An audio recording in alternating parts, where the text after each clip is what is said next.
Several very good presentations here. I think there was one common denominator. And the common denominator is, again, to begin where I began, the belief that American democracy should be about we, the people, government for, by, and of the people. And that over the years, this has been somewhat thwarted, detoured, bought off, and a concern about that. So again, with this notion that there's such a thing as the political terrain of the U.S., we all captured little snippets of it. Let us open the floor to questions and comments. There's one microphone. Please, no matter how powerful your voice, I've been told to tell you to step up to the microphone. So please step up and make your comments and questions. And while you all rush to line up by the microphone, maybe the panelists amongst themselves can have a little discussion of each other's presentations. Danny was talking about sort of the expansion of support for gay marriage. I wonder if we could see some parallels, maybe a few generations ago with support for civil rights legislation, particularly when you get an issue that's framed as so threatening. And I'm sure that, civil rights legislation was similarly presented by particularly those Southerners and others who were opposed to it. And I wonder if over time people just see, their day-to-day lives indicate that it's not a threat, or it's not as big of a threat as it's framed at the political moment as. I guess, because I know we have a question coming in there, I guess I would just address it in the terms of part of it, I think, is that the salience is no longer so strong in people's lives.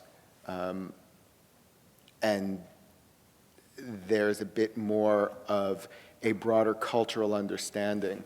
But at the same time, as I said, when I ask students that question of why someone would marry someone 3 times, the thought isn't there. So maybe the culture is not quite catching up to the intellectual thought of that there is some sort of concept called equality.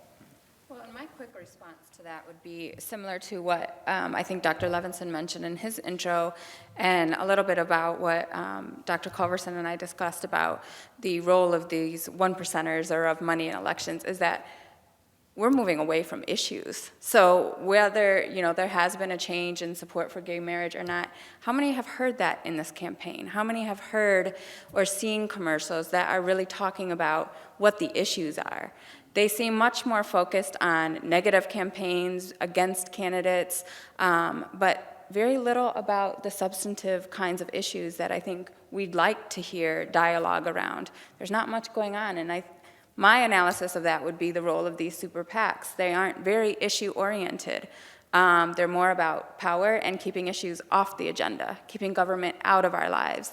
And so I think we've moved away from having some of those issue-based discussions. And I'd like to echo your sentiments as well. I think to the extent that gay marriage was an issue, it was an attempt to depoliticize, demobilize populations. I mean, it was used in 2004 by the Bush administration in part because they thought they could minimize the African-American turnout for the Democratic candidate. The perception was that within the African-American community, there were church leaders who were opposed to gay rights. Mm-hmm. So it was used, as you said, as a wedge issue. That's not really an issue. That's not saying, here's a positive platform to stand on. Today, it's not being used as an issue. And I think, what we find, again, is the grammar of politics has changed. The grammar of politics should be about who gets what, when, and how, Harold Laswell. And it is not about that. It is about mobilizing certain populations to various vested interests. Those vested interests might be good, they might be bad. That's not the issue. What are the issues at hand? And again, we couch the Affordable Health Care Act, not in terms of do people benefit, but it's a violation of human liberty. And again, we depoliticize, we demobilize people that way. We do need to have your name, so if you can introduce yourself. I'm Andre Merrick. So I got a couple ones. I'm interested in if people can talk about one person, one vote within the context of the Electoral College, and the fact that if you're in Illinois, in fact, you're at least on the federal level, for the presidency, your vote doesn't really count because it's already been counted, right? And so the money is being focused in other states and mobilized there. So I'm wondering if people can talk about that. I'm also interested in the fact that, Larry, you mentioned that, that some people are in favor of no regulations, but I would argue Jill Stein and Gary Johnson just had a presidential debate. Those are two other parties, right? We know the Green Party and the Libertarian Party, and Gary Johnson's in favor of keeping the government out of people's lives. But in fact, that's not the case for any of these folks who are actually Republicans or Democrats. They're in fact in favor of the government being in people's lives in particular ways, right? So I think of crony capitalism and the fact that so many industries are interested in how the government will respond to them. So we could talk about that. And then the last one, I think we haven't talked much about race. And I think race matters, as Cornel West said. Michelle Alexander's written quite eloquently about the war on drugs and the number of people of color who have felonies and now can't vote. And I think it's also important for us, and hoping if you folks can discuss this, about structural racism. Is it possible to have racism without racists? And why, and if so, are people voting to maintain white privilege? And why is the Dixie South Republican, right? So I'm trying to roll all those together, right, into one big thing. But I think it really matters. We don't really talk about race in ways that the South is purely straight Republican votes. There's been some campaigning done, for example, on Obama gutting welfare, which was actually, first of all, he hasn't done it, but second of all, was done at the behest of Republican governors, right, to provide more flexibility, but yet was used in the same way that Willie Horton ads and those things were done in the past. So I'm hoping you can talk about electoral college, race, and crony capitalism. Thank you. Now that Andre asked all of your questions for you, anybody want to start up here? In regard to the Electoral College, mea culpa. 2000, I get a call from a Nigerian graduate student of mine asking me to explain the Electoral College, and I thought I gave a very scholarly interpretation of the Electoral College, and I ended with, and I don't think today it would ever reverse the popular vote. Obviously, I was wrong. The Electoral College obviously is still an important factor. I think it has as much to say about the whether or not the Supreme Court itself is apolitical when we look at the 2000 election, because obviously their decision in regard to Florida made a significant difference in the outcome of the election. But I like to address more the whole notion of deregulation. We live a life that is structured and regulated from outside of ourselves. And if the government is not regulating, there are other forces regulating. The marketplace regulates it. Large capital regulates our lives. So in lieu of government regulation, we're still going to be regulated. The question is, in whose interests do we want these regulations to take place, I would argue. So when you hear people speak about, let's get government off the back of business, well, business in a way regulates our lives in very real senses.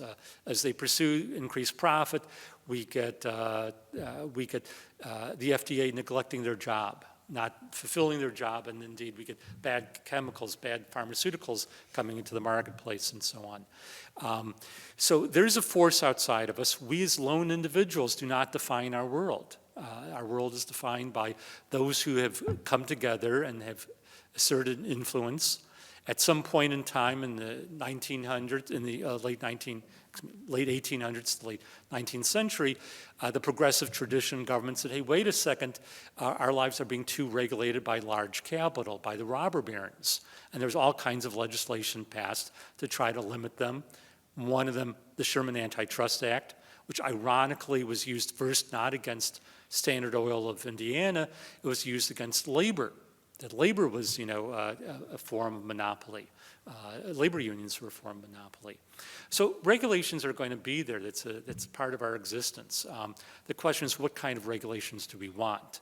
And what was amazing and told myself I should not bring up the debate last week. Hopefully you all are going to watch the subsequent 3 debates yet to happen.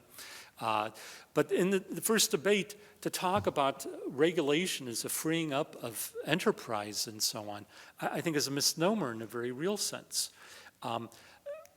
The Dodd-Frank regulation of the financial industry, it is interesting to note that it's being rallied against as the boogeyman by the right, when in reality, I would argue it saved financial capital. The one part of the Dodd-Frank bill, or one of the parts that has been fought tooth and nail by the financial industry, recently caused the loss of billions of dollars by Jamie Dimon's bank. And again, why? Because Jamie Dimon's bank lobbied against its implementation.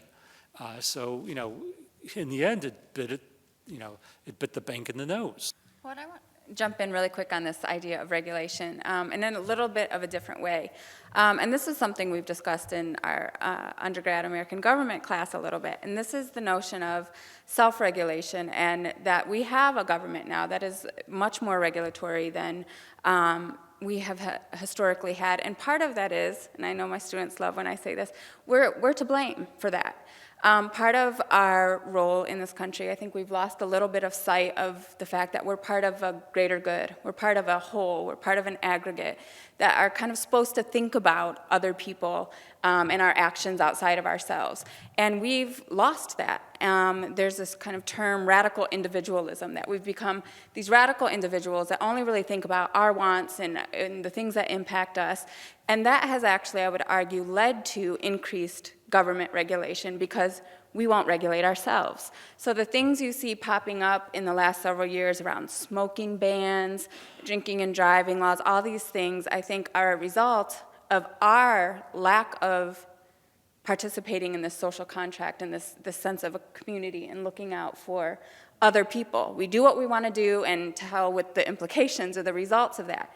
That leads to greater government regulation when we don't think about how our actions impact other people, I would argue. And so we're part of the reason I think we have a government that regulates so heavily, because we don't seem to be able to make good decisions ourselves. And so part of that is kind of pointing the finger inward.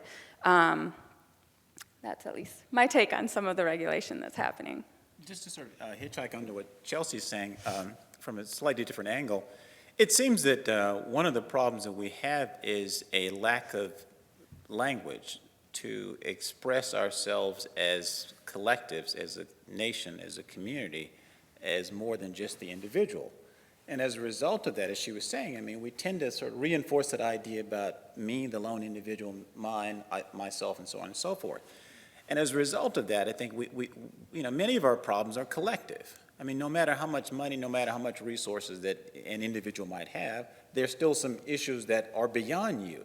I mean, for example, I think it's within all of our best interest to have good public education available to every citizen, because that affects, each of us. I mean, it's not just for my kids or people in my family, but it's because that kid who does not get a good education, that could be the kid that mugs me tomorrow.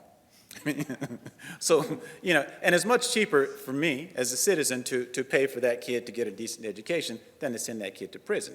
But it's the language of individuality. I would argue it's the language of hyper-individualism that tends to limit us from doing that.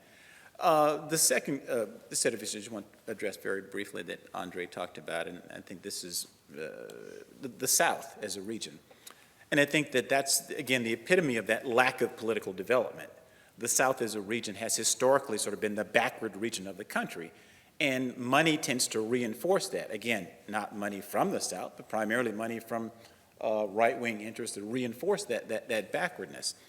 If you look at the South as a region, it is really fascinating. Whatever indication of social maldevelopment one can identify, whether it's poverty, whether it's low levels of education spending, whether it's over-reliance on prisons, whether it's obesity, you go on and on. One will find there's a concentration of states from West Virginia to Texas, Oklahoma, et cetera, They're the poorest, they spend the least on education, they incarcerate the most numbers of people, they execute the largest numbers of people as well, and they have the most obese people. And as a matter of fact, there's something I use in my class, there's a map, it's called the Fat Belt. Well, it's the South. And it's coincidentally, if you look at the 2008 presidential election, the electoral votes, it mirrors that. And so we have a region of the country that's sort of insulated. As a matter of fact, I would argue that region is strangled because of the hold of external money on it, money that tends to prevent them from developing the vocabulary they need to deal with. And lastly on that point, there was in 2003, there was an op-ed piece in the New York Times by the Princeton University Nobel Prize-winning economist Paul Krugman. And the title of the essay is The Tax Cut Con. And what he's saying is that he talks about these southern governors, Mississippi, Arkansas, Louisiana, who, because taxes in those states are extremely low, they don't have the resources to do the things that they have to do. And they had no choice. In most cases, there's no other choice, because you're not going to find, global industries going to those rural states for a variety of reasons. They're not desirable. Many of them they're not very desirable places. But the other is that they don't have the infrastructure to accept a lot of that. So it's like they're in this bind. On the one hand, they're talking about low taxes, low taxes, low taxes. But what do low taxes get you? Low economic and social development.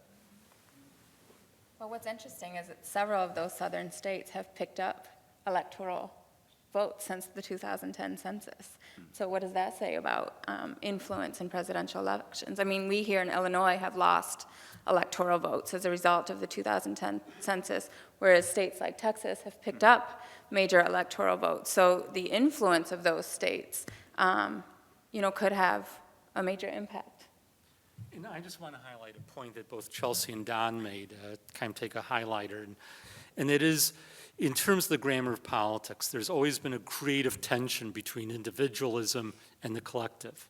So we have this notion of the Marlboro Man, the person moving further and further out west. As soon as the marshal comes to town, they build a church, he moves on, this rugged individual. Ayn Rand loves this notion. On the other hand, we always had this notion of we are a collective. The Puritans sat down together mythically with the Native Americans, again, realizing that we were a collective.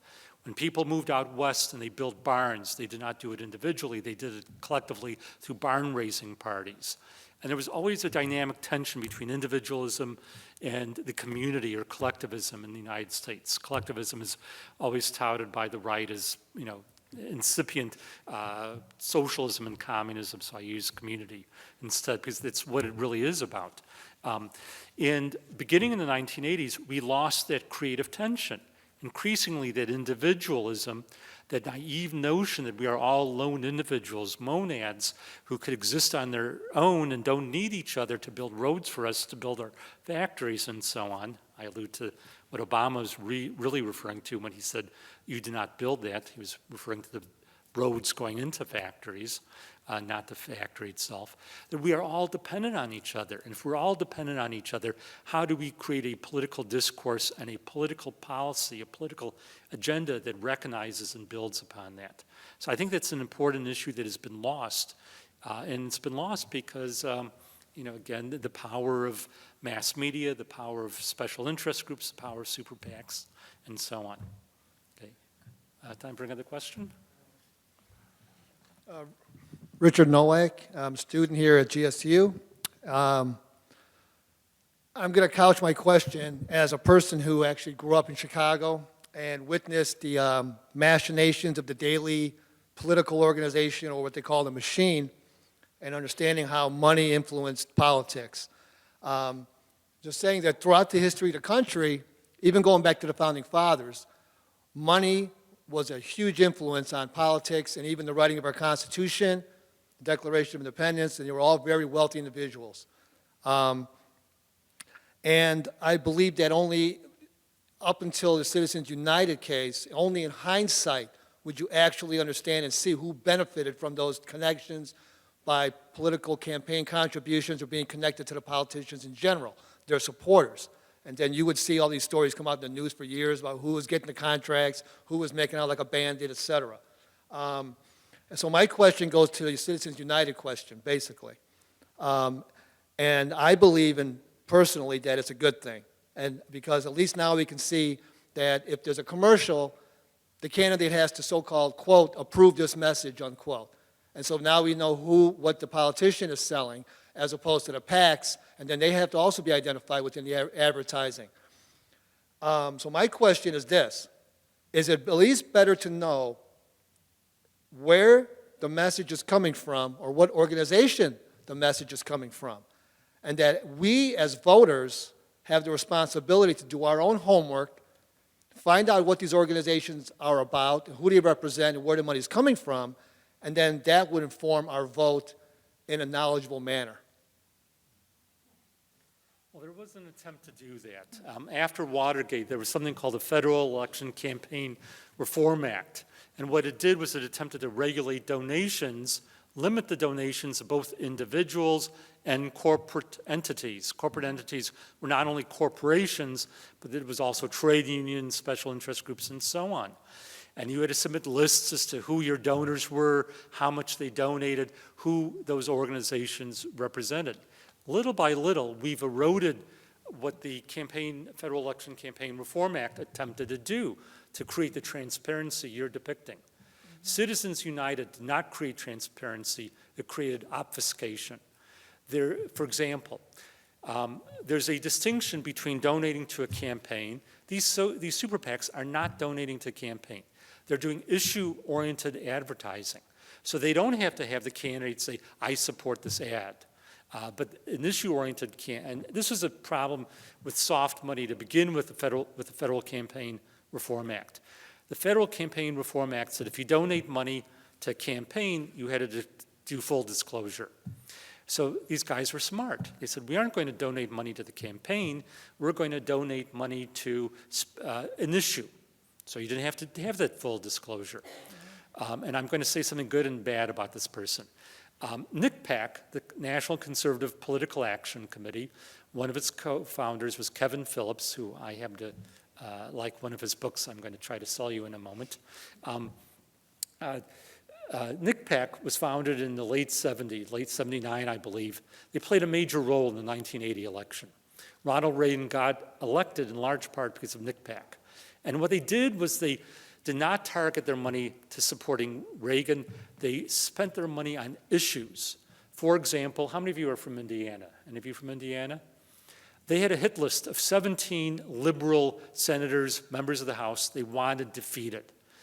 Instead of putting money in the campaigns of the Republican opponents, they paid for advertisements against the candidate.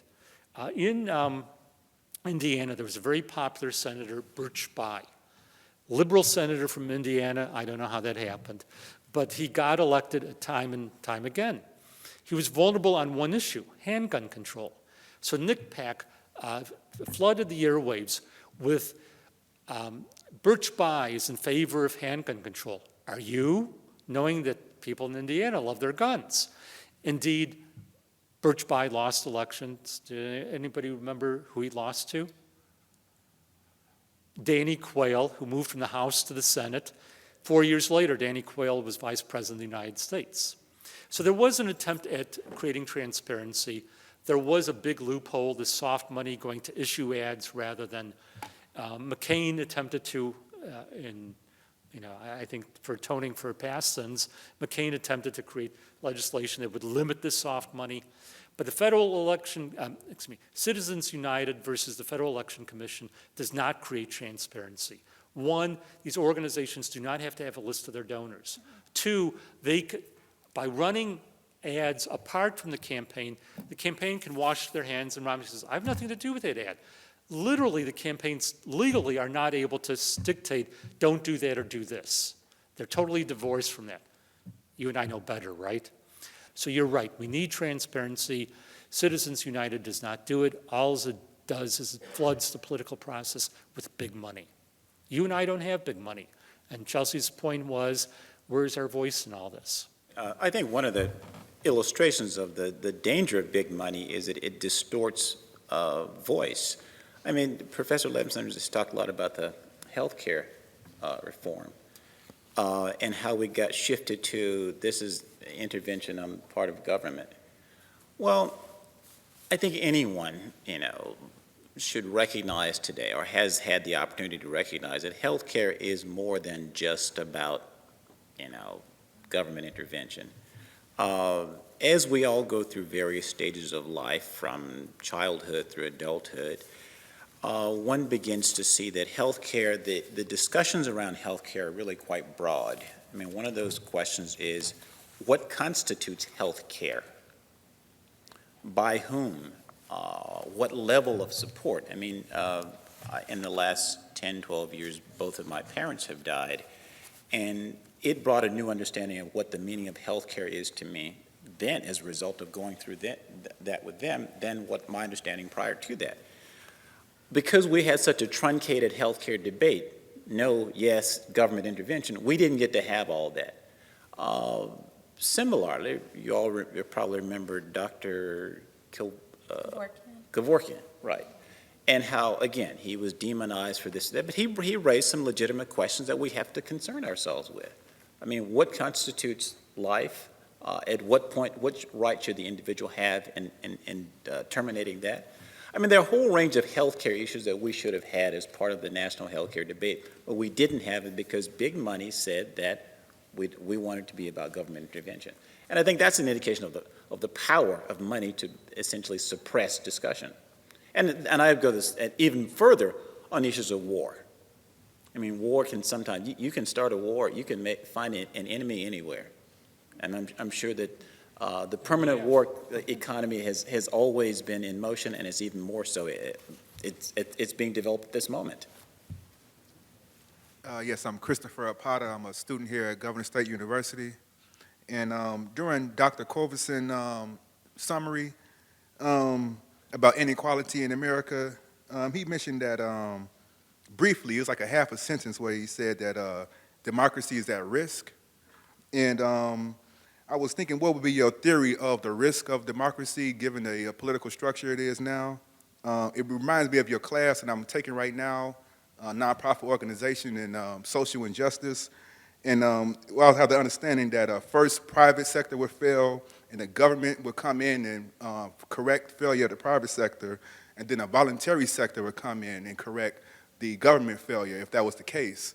And if democracy was conceptualized as the government failure, if it's at risk to fail, what kind of theory do you have for correction? And for Dr. Herring, I was going to ask, we were talking about Citizens United. Small things I just want to confirm, small little detailed questions was, can a corporation, say Sears, that have their base here in Illinois, could they fund a political party in another state? Because we say they have citizenship, and like a citizen can fund, but a citizen is already located in one state. But a corporation is, in different states, operate in different states. And I also want to know, can they write these donations off on their taxes? Well, the short answer, I'll take the last question. The short answer is that any corporation or labor union, for that matter, can form a super PAC and operate nationally. So they're not restricted to the state, let's say, that their corporation is headquartered in or located in. So these super PACs really don't have any boundaries at all. So it wouldn't necessarily be Sears Corporation donating, but they could create a super PAC that they could call whatever they wanted to, elicit donations from their employees or from other corporate folks, and operate wherever they wanted to operate, depending on what their message is. So they could channel funds in states where there were hotly contested races and they wanted to support or oppose a specific candidate. And so that's part of the impact of citizens in these super PACs is they have no limits, they have no boundaries. And so they really have kind of the ability to have influence wherever they see fit, wherever they want to further their agenda. Actually, if you want to look at, I believe it's the October, the October 5th edition of the Wall Street Journal. They had, and Chelsea didn't have, I don't think that's what you were using, but they had a breakdown of who has donated money and who they supported and who they opposed. And this caught my eye, Tammy Duckworth, who's running for Congress from Illinois, that she was listed as one of the top candidates, that money is going toward against her. And most of that money is from out of state. And this is, not a presidential election, but again, it's a Illinois election where that's happening. If you jump on NPR, they have a great article that identifies all the super PAC big players. And the interesting thing is, these are just the ones that are willing to publicly disclose who they are. There's nothing under Citizens United that requires disclosure of who's behind these super PACs. So the individuals that are being published are the ones that say, I don't care if you know who I'm donating to, I have nothing to hide. But there are many others that are hiding behind the super PACs, and we don't know who they are. Some years ago, I read a book by a political scientist at, I want to say, the CUNY in New York City, Bertram Gross, and the title is Friendly Fascism, the New Face of Power in America. And Gross argues that even back then, that what we were seeing is the coalescence of money that was disguising what politics was about, and sort of presenting itself as, again, friendly, but very, authoritarian. I think that's, 30 years later, I think that we've seen a lot of what he said come true. That is, groups disguise themselves as democratic. I mean, and here's another example of that. When Clarence Thomas was nominated to the Supreme Court in 1991, a number of groups emerged to be, and they would call something like African Americans for Clarence Thomas. Well, they weren't. They were essentially front groups created by right-wing money to support Clarence, to sort of present this as a sort of you have to join this group. But it's just the power of money to do that. One of my fears in terms of what is that we have this kind of shell of democracy. That is, we go through the motions. We have what's called procedural democracy. We go through the procedures, but the substance of democracy, and everyone in this panel has talked about that. The substance of democracy, the talking between people is not there. We have a media that critics on the right say we have a liberal media, but it's far from that. As a matter of fact, when I think about our media, I think about something analogous to what Mahatma Gandhi was asked during the era of British colonialism. Someone said, what do you think about Western civilization? And Gandhi said, it's a good idea. Why don't they try it? Well, that would be my approach towards anyone who says we have a liberal media. Yeah, it's a good idea. Wouldn't it be nice if we had one? Because most media is owned by transnational corporations, and they are in the news business. And that's substantially different from providing news. And so we have, I think that in this era of extremely dominated manipulation or of news, of limited public participation, I think democracy is under a real threat. And looking at the role of the media, again, the concept of grammar of politics strikes my mind. And if you look at how the media portrays the electoral process, what do you hear on the media is largely a horse race. I think it demeans the whole notion of democracy if you say that the electoral process is simply who won the debate. What is it when you're winning, when you win a debate? Who is ahead in which state? Look at what the issues are. Democracy, and I think everybody up here would agree, because we all happen to be faculty in the Political and Justice Studies program, democracy is all about, and Professor Maiman said the same thing, it's about us becoming engaged. It's about we the people, not only every 4 years pushing a button or punching a card and having what hanging, a chat hanging or whatever, but it's about being involved, actively engaged in the polity and your society. And I think the more you have big money, the more that pushes out we the people. Dave Golland, I teach history here. I'm kind of a glass half full kind of guy, and it seems like the tone of the discussion has been rather half empty for much of the past hour, and so more of a comment that you can chew on rather than a question, or a series of comments rather, to make us feel a little bit more positive. I think one of the reasons why we're feeling so negative is that very debate that you're talking about. I mean, a lot of people who were very, very happy about the world and the place of the voter in the world a week and a half ago are really, really scared right now. But let's keep a couple things in mind, historically and in the present. First of all, yes, all of the founders were wealthy, but one of the two most important founders, in my opinion, came from very humble origins. I'm talking about Alexander Hamilton. And so when they were framing our governing documents, especially the Constitution, they were thinking about how to make that possible. Now, it was going to be impossible for most people, and you know, the question of race still loomed, still does, but loomed incredibly large in their minds, and they didn't want to make too many things too possible for a certain number of people. And nonetheless, that was part of the foundation of this government, which has, again, to get glass half full here on you, it has lasted longer than any democracy since the Roman Republic, and that's a pretty solid achievement. And I want to talk about another really solid achievement, which, yes, indeed, is in jeopardy in 4 weeks. But let's not forget that 4 years ago, we elected an African-American president of the United States. As depressed as some of us may be this week, that is incredible. I never, ever thought, now it seems, oh, of course, but I never, ever would have thought before it happened that it was going to happen. I didn't believe any poll. My students know this because I've talked about this before, but I didn't believe any poll before that election. I thought everybody was lying. Or I thought all the racists were lying, and I thought there were a lot more racists than there turned out to be at the actual polls. That's an incredible accomplishment on our part as the people, right? So as we remember that there are incredible challenges to our franchise, let's not forget that we still do have it, and that American history has not been altogether depressing. It's been a battle, frankly. It's been a battle within this country between people who believe that as many people as possible need to have the right to vote and exercise it, and people who believe that the opposite, perhaps, you might say. So let's keep fighting that battle. In regard to the half empty, I'm not sure I'd go to the Founding Fathers and the Constitution to find our glass half full. Essentially what they did was they glorified private property.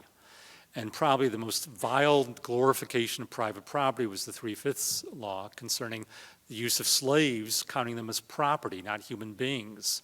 So again, from day one, we have this notion of the sacredness of private property, more so than any other democracy I know. We hold private property to be sacred. And that's one reason why we don't have true national health care in the United States. The only industrialized democracy that as of 2009 had no national health care. But if you envision democracy as we the people, truly we the people, not the free white people or the free white people with property, but we the people being inclusive, of this notion of extending a basic right as marriage to a segment of our population that's denied it in most states, That's what's under threat, that people become demobilized. I think we become demobilized because we are told the answer is not in the polity. The answer is in ourselves. Work hard, prosper, and all will be well. That's not democracy. Democracy is about us coming together. I think we all have hope. I think we all see the glass half full because we all believe that we all can go out there and change the world. If we didn't, we wouldn't be in this program and we wouldn't be talking with you. Your name, please? I'm Debbie Levinson. I got my master's degree here at Governor State University, and I'm related to one of the panelists. And he didn't pay me to get up and ask a question. But I thank you very much for helping us understand how truly the political terrain has been transformed. I think each of us wants to flex our muscles and start to say, okay, if this is the way it is, what do we have to do to try to change it? So what are some things that are happening for people like us who can actually affect change and participate more fully? And if nothing exists, what could we be doing? Thank you for asking that question, because actually in response to Dr. Goland, I wanted to address the kind of half full, half empty. And I think we did kind of paint a little scary story up here for you guys, and part of that was to scare you a little bit, but not to say all is lost or all is hopeless. Part of that is I think what has happened is what the political train has changed because we essentially have allowed it to, because we have become complacent, we have become disengaged citizens, we have shirked our responsibility in this social contract. You look at voter turnout, we're second to last in comparative industrialized democracies.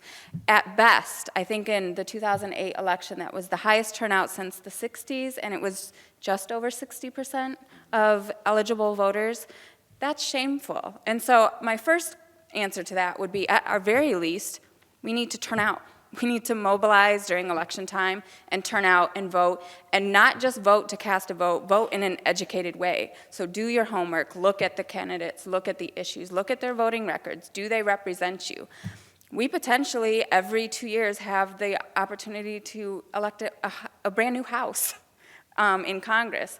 But a lot of people don't take that minimal responsibility seriously. So I would say that would be the first step, is to actually turn out and cast your vote. But the other part is what Dr. Levinson mentioned at the beginning, and that is this notion of civic engagement. That is, you don't just show up every 2 or 4 years and cast your vote. There's got to be an ongoing dialogue, an ongoing connection, where we start to take back the issues, reframe the issues, and don't allow essentially this small group of elite to tell us what matters and what doesn't matter and how we should talk about things. And so part of that is for us to have these kinds of conversations, to be engaged, to try to reframe the issues, to extend those conversations to other people who might not be engaged yet or understanding of the issues. So those would be my 2 responses to that. I'm sure you guys have things to add. I think one of the interesting things that, that Larry had talked about earlier was that concept of civic engagement and people becoming involved. And one of the things that I notice, especially on political parties, and when Larry was talking about this third party coming through, and when Chelsea is talking about the low voter turnout, is, you know, I'm brought back to the saying, if God meant us to vote, he'd give us candidates. And that concept of that there, on most issues, the Republicans and Democrats are remarkably similar. And where they are different, those are highlighted and amplified to a point where it becomes cacophonic almost, when you're just hearing the voices of people blasting in the media, fighting over these very small differences, and one of those are the issues, and that's what we're going to talk about in the other later one. But these amplified differences, we need to start looking at party platforms and those messages seriously. Romney ran so far to the right that he was unrecognizable to himself during the primaries, and now had to move so far to the middle that I think Obama was probably stunned in the debates, and that's probably why he wasn't doing very well. That's my story, and I'm sticking to it. But this concept of having to then move to the center and then disavow from your previous positions is a distinctly American phenomenon of the parties, where you have to be so partisan to win your platform and then so moderate to win an election. I wanted to add another thing that we've played around with in one of my classes, and this is kind of piggybacking on the discussion of money in politics, and that is understanding that there's politics and money as well. And we can not only have an impact as voters and as citizens, but as consumers. This is a way we can maybe fight fire with fire and not just make our voices heard in terms of the political process, but also as consumers in a capitalist economy. And so we've talked a lot in classes about businesses and understanding the politics behind businesses and what their money is used for, and making choices that align with your politics, and using money to essentially express your voice. So if we all know the Chick-fil-A example right here in Chicago, and there was a lot of controversy over Chick-fil-A supporting anti-gay marriage policies and candidates and things like that. And as consumers, if you want to make your voice heard because you disagree with that politically, you can use the power of the dollar to make that known. You can say, I'm not going to eat at this restaurant, and I'm going to use money, just like those who have money do it in politics. I'm going to find the politics in my money and make my voice heard as a consumer as well. Just to add to what Chelsea's saying, I think that if we look at the changes that have occurred throughout the course of history of this country. I mean, again, to go back to what David was saying earlier, yeah, things can look bleak, but we also have to recognize where we've come. I mean, we're a society that began with the only people who could vote were white males with property. It took about 50 years, but then we expanded that to include white males without property.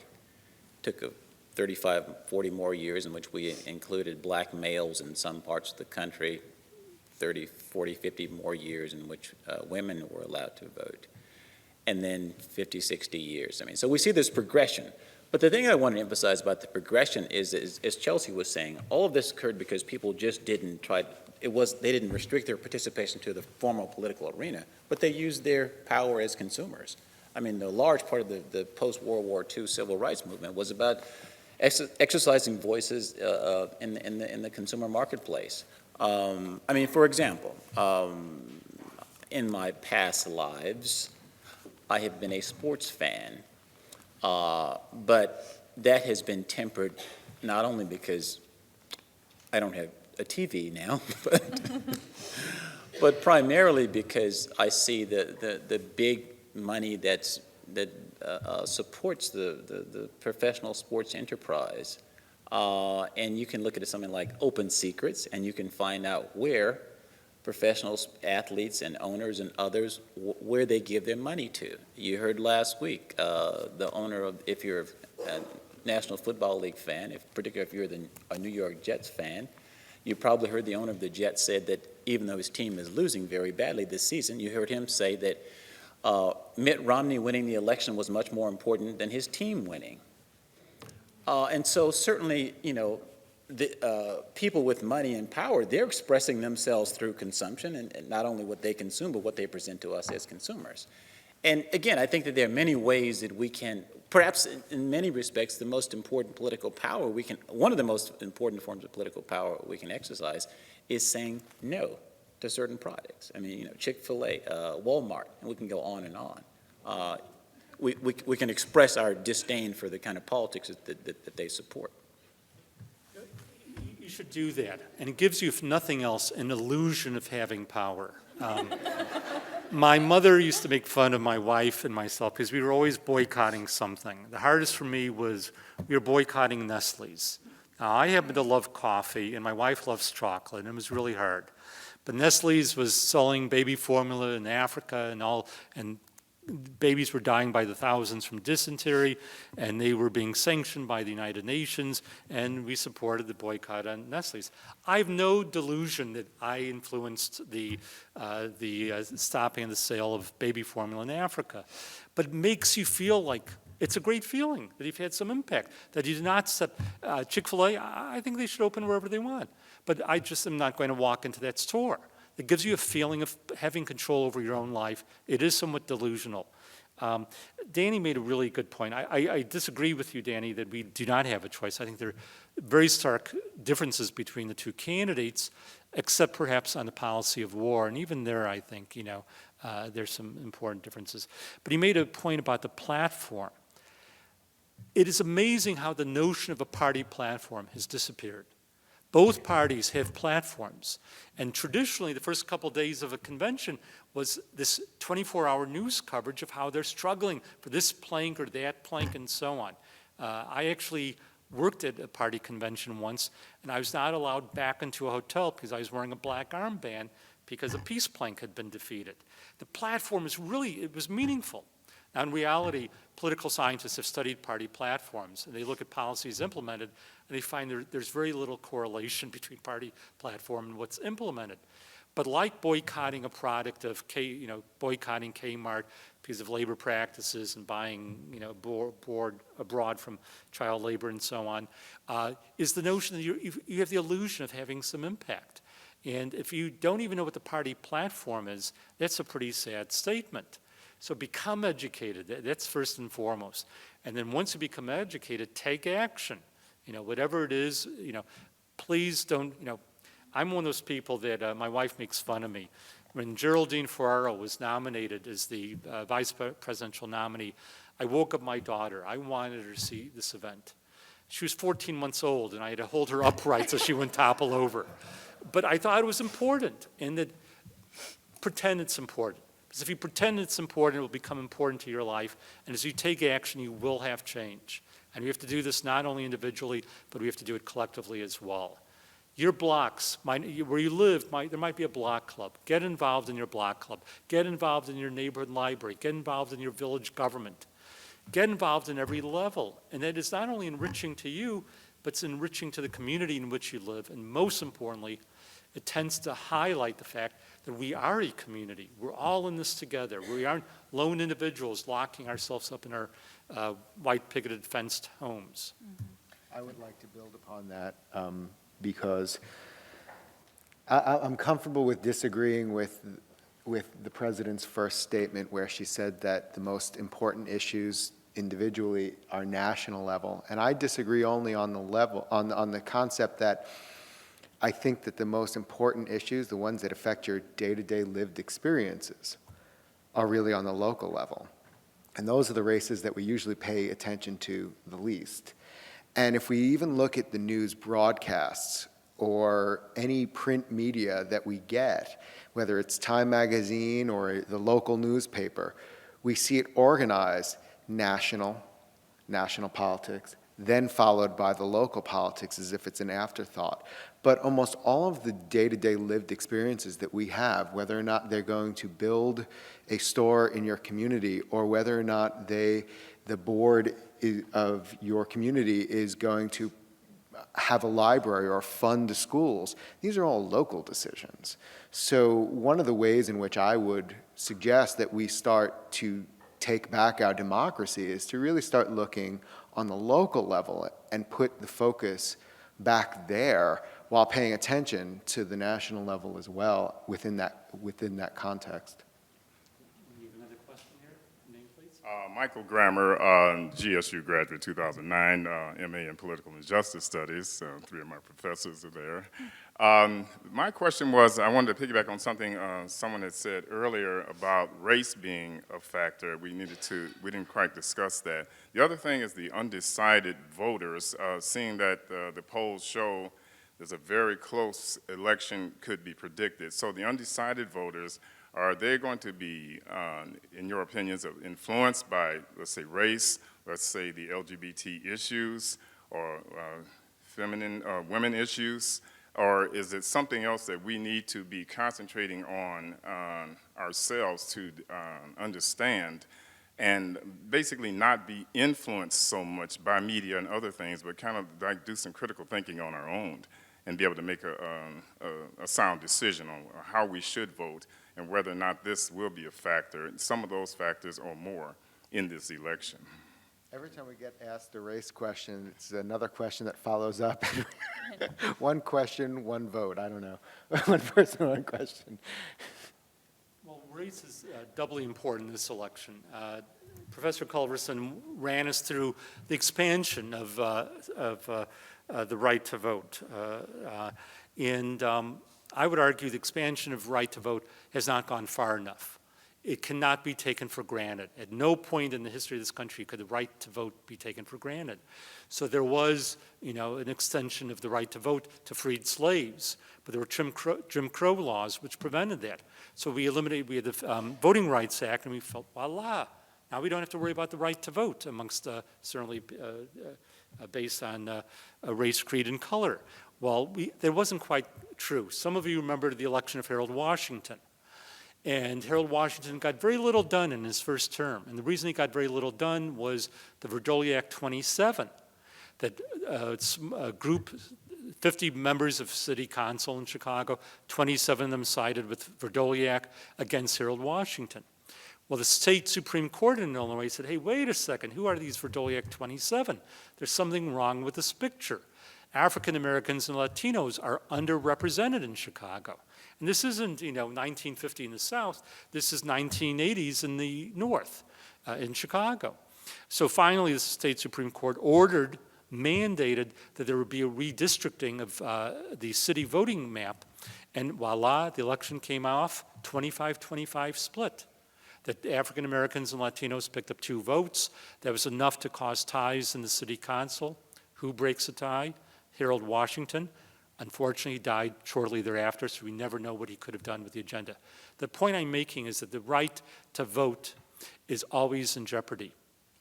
And I don't mean to be, the sky is falling, the sky is falling. But what we're experiencing during this election are some serious challenges to people's voting rights through this belief that there's all this fraud going on. And to be honest, I've only seen one report of fraud going on, and it's not been, and it's been by the people who wanted to do all kind of photo IDs of people voting and so on. I'm sorry. No, that's what I was going to say. While we aren't dealing with, I think, as explicit as some of the Jim Crow laws, we are dealing with these issues of voter IDs that are becoming a big issue in the 2012 election. I believe a judge temporarily suspended the voter ID law in Pennsylvania, is it? A temporary injunction, but once the election's over, it can be back in play. And so for any of you who paid attention to the October Supreme Court agenda, this issue potentially will be addressed by the Supreme Court as some of these voter ID laws are being challenged as having major underlying racial issues here in terms of disenfranchisement of voters. Most of them are being enacted in southern states with kind of a hidden agenda to disenfranchise older, maybe impoverished black voters. And so it may not be as blatant as some of the things we've seen in the past, but it's definitely the racial undertones are there and what that might mean for who gets to turn out in this election. Well, we also see that when we're dealing with felons as well, because the concept is that that voting is a privilege, not a right, and one that can be revoked if you've broken or violated a law. And one of the issues that we see, especially with dealing with drug laws, is that it hits African American communities in particularly hard because the crack laws are more severe than the cocaine laws, and cocaine being a more expensive product is used most frequently in upper-class white neighborhoods that are not being patrolled, but crack is easily distributed, cheaper cost, but the violation of that then leads to longer jail times, which then leads to disenfranchisement once they leave. Florida, even when you do commit a crime and have served all your time and are no longer a felon, your voting privileges are only allowed or permitted by the governor after. And so that begs the question of where voting is considered as a value in our country. And remember what happened in 2000 in Florida. So there was a very slim margin, and we can debate who actually won in Florida, but there was a study done of people who moved from out of state into Florida. Felons were stricken from the right to vote, the franchisement was taken away from them. It came out after the election that the number of those people who were deemed to be felons from out of state that had only misdemeanors and should not legally have been denied the right to vote had been stricken. The number of people who were wrongfully taken out because they wrongfully were classified as felons, not committed misdemeanors, was greater than what the Republicans claim they won Florida by. So again, we have to be ever vigilant in regard to the right of franchise. Excuse me, one quick point. There were more shark attacks in Florida last year than there were cases of voter fraud. Something like 28, 30 shark attacks, 10 cases of voter fraud. But yet, what's gotten the most attention? And the voter ID is not only anti-minority, it's also anti-elderly. Yeah. Hi, my name is Marcy Flores. I'm really short, so I'm just gonna, I don't know if people can hear me. I actually wrote the question before she came up, but it's similar to what she said. We all have like our own political interest and agenda. I'm the mother of 3. My youngest has a progressive neurological disorder that is progressive, like I mentioned. I am in school as a social sciences major to change the world. That's my notion. That's what I'm here for. I make $26,000 a year, okay? This election is crucial for my family's livelihood, particularly my son's health, in reference to the whole healthcare reform. We can exchange theories and political discourse in forums like this and across the nation, and campuses all over the country. And you did share some ideas of what we can do, political power, and what we can do with our dollar that's what I do, you know, you boycott certain places. But how can a candidate like Mitt Romney and his campaign, his camp, really know what it's like to be me? How can we get the message, how can I get the message to his camp, what it is in the day, in my life, you know, with my son having his medical issues? How can I get that message, and how can people like me get that message across to a candidate that really has no, you know, he doesn't have any idea. He comes from money, I don't. So, thank you. I think that's, your question, I think, comes to the center of what we've been talking about here all afternoon. That is that the way that money distorts, camouflages, suppresses all the things that, the real life experiences that you're talking about. And, you know, as long as we have disproportionate amounts of money, well, as long as we have people who are disengaged, I mean, those things will continue. I think back to what Danny was saying, I think perhaps the way to do that is to start here and now. And we start, you know, we tend to focus on those things, those institutions, those people that are up there. But I think that, quite frankly, most are a lost cause. I mean, I think that, I mean, whether we're talking about Mitt Romney or anybody else in that one half of 1% category, I think they're lost causes. I just don't think that they understand. I mean, you know, remember that comment Romney made about, 47%. well, not only that one, but the one about average income being, household income being somewhere between $200,000 and $250,000 a year. I mean, he doesn't understand all of us. If we combine all of our income, you know, we still would be somewhere lower than what he's capable of understanding. And I think that, you know, we have to articulate what our lived experiences are, just like what you said. I mean, I think that we have to, I mean, it sounds trite, but we've got to talk and talk and talk and talk to each other so that this conversation just gets more and more places. Because we cannot allow them to dictate what our lives are like, because they in no way, you know, they can't comprehend that. And I think people who support them, they have to be challenged too. So I think we have to have this sort of groundswell of energy that continually challenges and delegitimizes that form of politics. I mean, I just don't think that there's no simple solution, but I think that's where it begins. The national leaders and the national politicians started somewhere, and they started local. And so one way in which you can engage, as Don had said, it might be a lost cause now for Mitt Romney, or any of the people on the national stage, but engage the local ones who are working on these issues, and it can make a difference. When we're dealing with money and campaign finance, it becomes difficult, especially in a local community like mine, in my neighborhood, where the same alderman who did not want Chick-fil-A to build in our neighborhood in Chicago is the same one who is allowing building a very large rental property in our neighborhood that is primarily just single-family homes. And it just so happens that the developer is one of the largest funders of his campaign. So it is interesting how decisions can be made on a local level, but I press him every day, and I send messages to the chief of staff every day on issues that are important in that community. But I'm also engaged. I know about what happens, so that might be a way to start. And just a very practical recommendation. You alone could have an impact. It's very unlikely.